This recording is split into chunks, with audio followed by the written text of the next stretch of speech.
Shalom, shalom. Call Haloyim Yahweh Ba'ashem Yahweh Shai Ba'ashem Rachak Wadash. And Shani Kabad, got a Walla Rakwab, Quanyam Nawa, Shalayakim Nawa. That's a double honors to our apostles and elders of Great Millstone. And Shalom, Wabarakim, Labakayim, Shalayasharala. And that's peace and blessings to the elect of Israel. And as always, may a double portion of the Holy Spirit be put upon the brothers that are out there on the highways and byways, offering your bodies as a living sacrifice out there on the front lines. All right, so real quick, me personally, this is going to be my last video touching this whole Kobe Bryant situation and his death. But with that being said, I was watching a video done by the elder Ariala, and he was basically going into, and another brother did it as well, but he was basically going into how Kobe was striving for a corruptible crown. You see, on this side, Kobe's going to be known for his, his fadeaways, his jumpers, and all the points that he put up and so on and so forth. But that's not going to be anything that is remembered in the kingdom of heaven. In the kingdom of heaven, what's going to be talked about and remembered is the elect, is the elect and the faith that they showed on this side and how they persevered and endured different trials and tribulations. And those men, Lord willing, we're a part of that number. They're going to be hallowed. They're going to be reverenced. And that's an everlasting reputation that the scriptures talk about, that we're going to receive, that the elect will receive, because the kingdom is going to be everlasting. So with that being said, that's an incorruptible crown. Everybody on this side that's striving after their own pleasures, that's a corruptible crown. It's going to perish. But we're striving for an incorruptible crown, something that's going to endure forever, a legacy that's going to stand literally, I was going to say throughout generations, but forever. So this is the book of Psalm chapter 112. And this is important because we look at Kobe's death from a carnal perspective. However, we need to always, what's the word I'm thinking of? Extrapolate, if that's the proper way to say it, the spiritual understanding from everything that we see in life, everything that we go through, everything we see, everything we experience, or even just hear about. So this is the book of Psalm chapter 112, verse 6. It says, "Surely he shall not be moved forever. The righteous shall be an everlasting remembrance." And that's the point right there. And what does it mean by the righteous? Well, before, our righteousness came by the laws, statutes, and commandments. But because of the death of Yahweh Shai and his perfect sacrifice, then now our righteousness cometh by faith.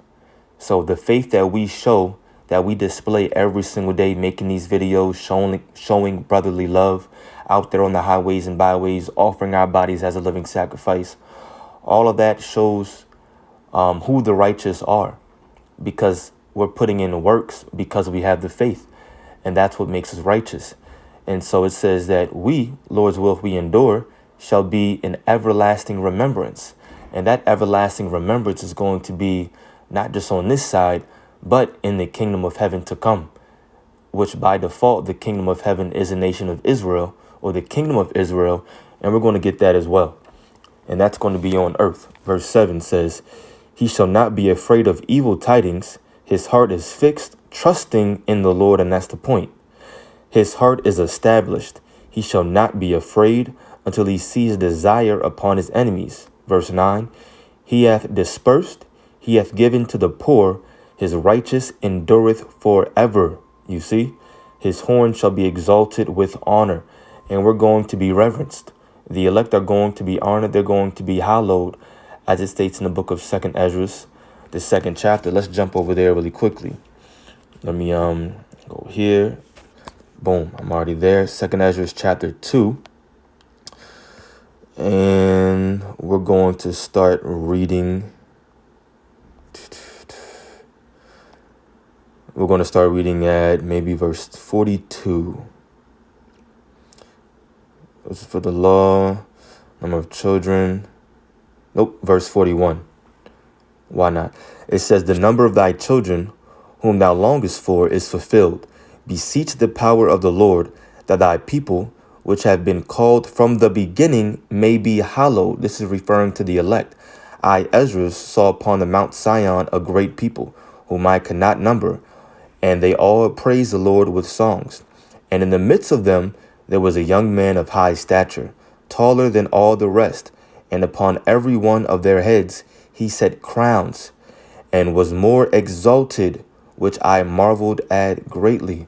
So Yahushua said, look, he gave us a promise that as long as we endure his temptations, then we're going to be able to sit on the throne with him, judging the 12 tribes of Israel, which is also by default governing and judging the entire world as well. And so if we endure, then we're going to inherit a joint ownership, a joint kingdom with Yahushua. And so as he's hallowed, then we're going to be hallowed and reverenced as well, or exalted as well. It says, so I asked the angel and said, Sir, what are these? He answered and said unto me, These be they that have put off the mortal clothing and put on the immortal, and have confessed the name of Yahweh Ba'ashem Yahushai. Now are they crowned and receive palms. We receive palms because that represent us being exempt from judgment. We have that thawah, that mark, meaning that we are exempt from judgment. That's why the scriptures say, Blessed is that man in whom the Lord imputeth not iniquity, and in whose mouth or spirit is found no guile. They're going to be the ones that receive those palms. We're innocent. The Lord doesn't look at us as sinning. He looks at us and says that, okay, those men are perfect. Why? Because they're perfect in faith. They're perfect in their works. And that's what's going to be remembered. That's what it means to put off the mortal clothing and put on the immortal. You have to walk in the spirit. You have to shake off this flesh, not just shake it off. And you got to, pull it off. You can just leave it, put it on the ground, walk away from it, run away from it. But that's what it means by putting on the immortal. You got to walk in the spirit so that you can receive life everlasting. You can receive deliverance. And then, of course, that everlasting reputation, that everlasting name that's going to come with being in the kingdom of heaven. And now I did mention, too, when we read, oh, nope, I didn't. Let me jump over here now to the book of Daniel. And we'll go to Daniel, the 7th chapter. We'll start reading at verse 24. Nope, we'll start reading at verse 27. Yeah. It says Daniel 7:27, and the kingdom and dominion and the greatness of the kingdom under the whole heaven shall be given to the people of the saints of the Most High, which are who? The Israelites, whose kingdom is an everlasting kingdom, and all dominions shall serve and obey him. Who's the him? That's Yahweh Ba'ashem Yahushai. And of course, remember, we're talking about a joint ownership right here. The scriptures say we'll be joint heirs. So if Yahushua is going to be ruling in that kingdom, that means that we're also going to be ruling as well. And it says it's an everlasting kingdom. So the reputation of us putting on the immortal clothing and walking in the spirit and having faith, doing the Lord's will, everything we're doing right now on this side, all that's going to be remembered in this everlasting kingdom. That's not going to ever perish or fall under. Now, this is what I wanted to bring out, because by default, it already talked about how this kingdom belongs to the saints, which are the Israelites.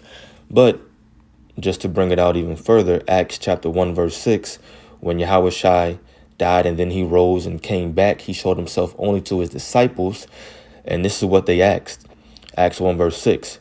When they therefore were come together, they asked of him, saying, Lord, wilt thou at this time restore again the kingdom to Israel? So the kingdom, that everlasting kingdom that we're reading about in Daniel, the 7th chapter, is referring to the kingdom of Israel, meaning we're going to be, that's our heaven, you see.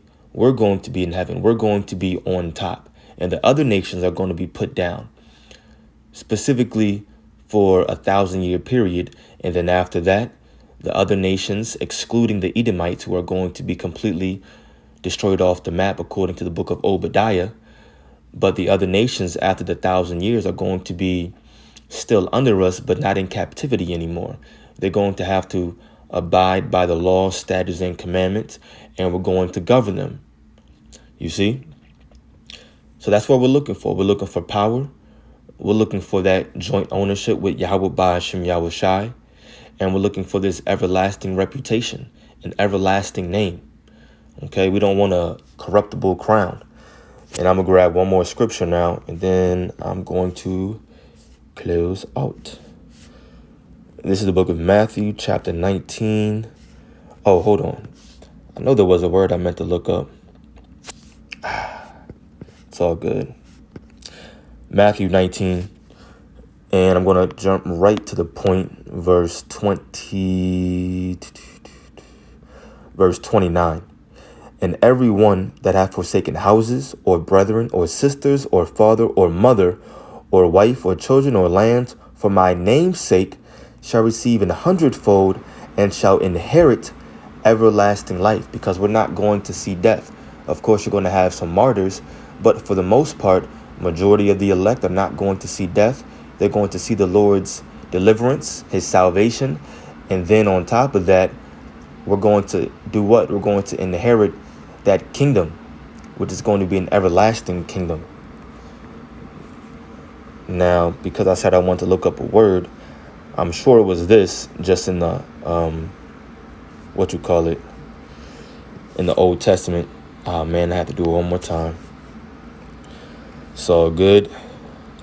I wanted to see that word everlasting. Now I'll throw it back on.